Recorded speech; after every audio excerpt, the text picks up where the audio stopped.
If it feels like the ground keeps shifting under your feet and no one seems to be steering the ship, you're not imagining it.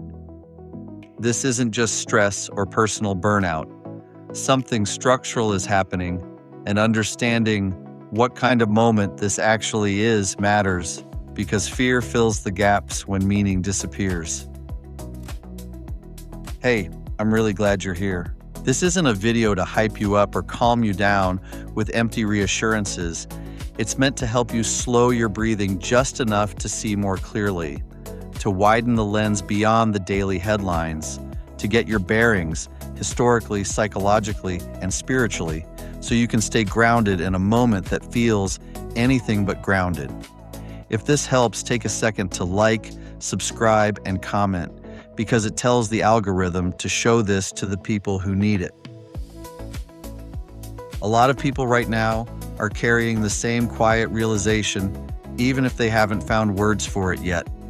Something that used to hold things together doesn't feel reliable anymore. You notice it in subtle ways.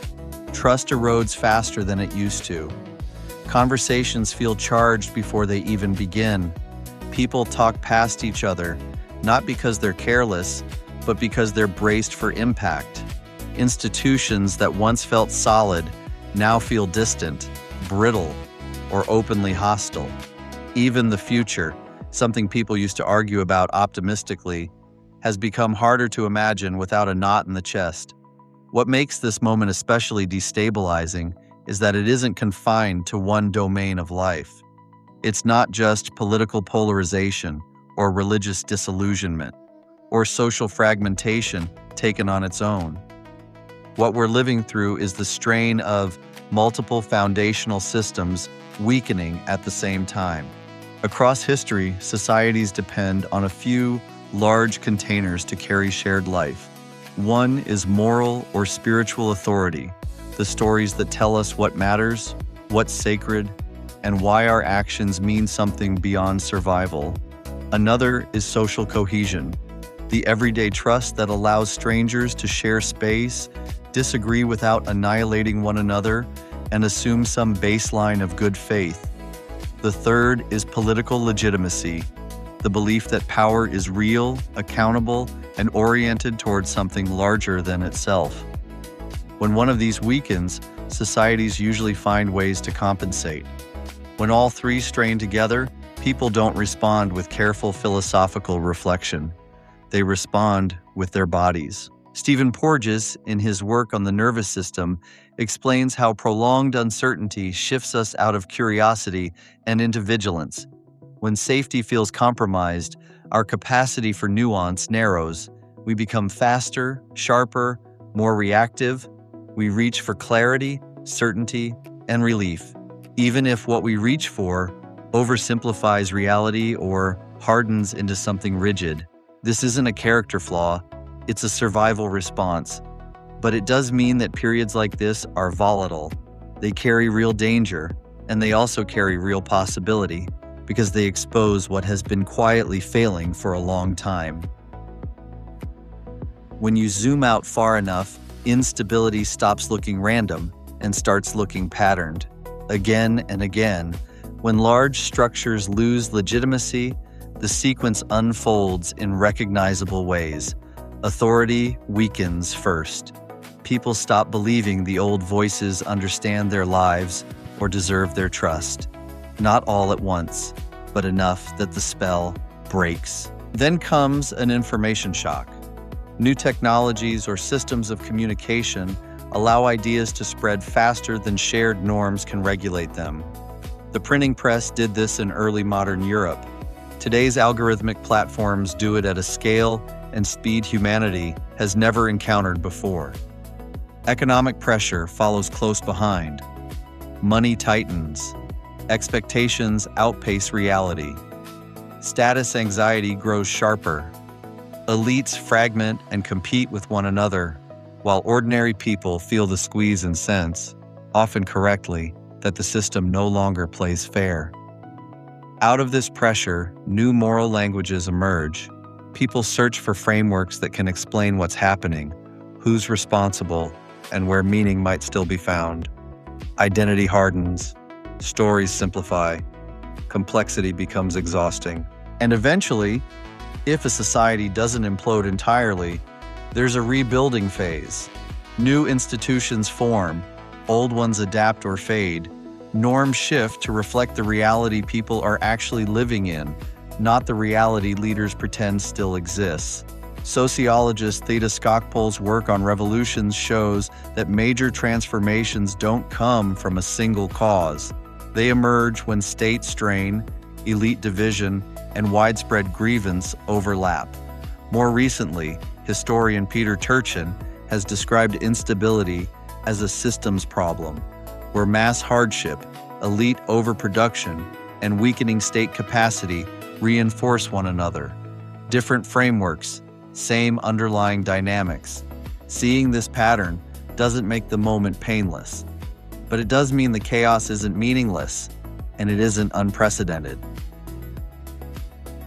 To make this concrete, let's look at a few moments when people lived through similar fractures, not to romanticize the past, but to understand what actually followed the breakdown. For centuries, Rome didn't just govern territory, it offered a psychological center. Roads, laws, currency, and identity all pointed back to a system that promised continuity and order. That promise slowly unraveled. Administrative reach weakened. Corruption spread. Borders grew porous. Trust eroded. The empire didn't collapse in a single dramatic moment. It thinned and frayed over generations. What followed in Western Europe was undeniably difficult. Political fragmentation, economic contraction, and violence reshaped daily life. But alongside that loss came reorganization. Local communities mattered more. Smaller networks of mutual obligation replaced distant authority. Christianity, less as an imperial institution and more as a lived moral practice, helped people rebuild meaning, discipline, and care at a human scale. Historian Chris Wickham, in The Inheritance of Rome, shows that what emerged wasn't simply decline. It was a long synthesis of old and new forms, stitched together by people adapting to changed realities. Collapse wasn't the end of history. It was a transition into something slower, smaller, and eventually different. For much of medieval Europe, religious authority functioned as a shared canopy of meaning. It wasn't always benevolent or wise, but it was central. When that canopy cracked, the result wasn't polite reform. It was conflict, fragmentation, and deep instability. The printing press accelerated the spread of competing interpretations faster than existing institutions could respond. Truth itself became contested terrain. What followed was not immediate harmony, but pluralism forged through struggle. Over time, new forms of political authority emerged to manage religious difference, and spiritual life became something people could no longer fully outsource. Individuals were forced, sometimes painfully, to engage conscience, interpretation, and responsibility more directly. The cost was high, but the shift was permanent. Once meaning decentralizes, it doesn't go back into a single container. The French Revolution marked the breakdown of a political order that justified itself as natural and sacred. Kings ruled by divine right. Hierarchy was treated as destiny. When that legitimacy failed, possibility flooded in, and possibility is dangerous. It can liberate or destroy, depending on how it's held. The revolutionary period was chaotic and violent, but what endured were the ideas that reshaped political imagination: citizenship, rights, accountability, the claim that power must justify itself to the people it governs. Historian Eric Hobsbawm described this as part of a dual revolution, where political upheaval and industrial transformation together reshaped society at its core. Once people stop believing hierarchy is inevitable, the moral universe changes permanently, even when the new order takes time to stabilize. Industrialization didn't topple empires or churches outright. It tore at social fabric. Work was reorganized. Time was mechanized. Communities were uprooted. Human worth increasingly became measured by productivity. The human cost was predictable. Exploitation intensified. Loneliness grew. Vulnerability became a liability, and those most affected were often blamed for their own suffering. Eventually, societies pushed back. Labor movements, public education, social insurance, and regulation emerged, not from generosity, but from necessity. Karl Polanyi, in The Great Transformation, described this as a double movement. Markets expand, then societies attempt to protect human life and dignity from being consumed by them. Again, breakdown gave way to rebuilding. Not cleanly, not perfectly, but meaningfully. Across these eras, certain truths repeat. Institutions weaken before meaning disappears.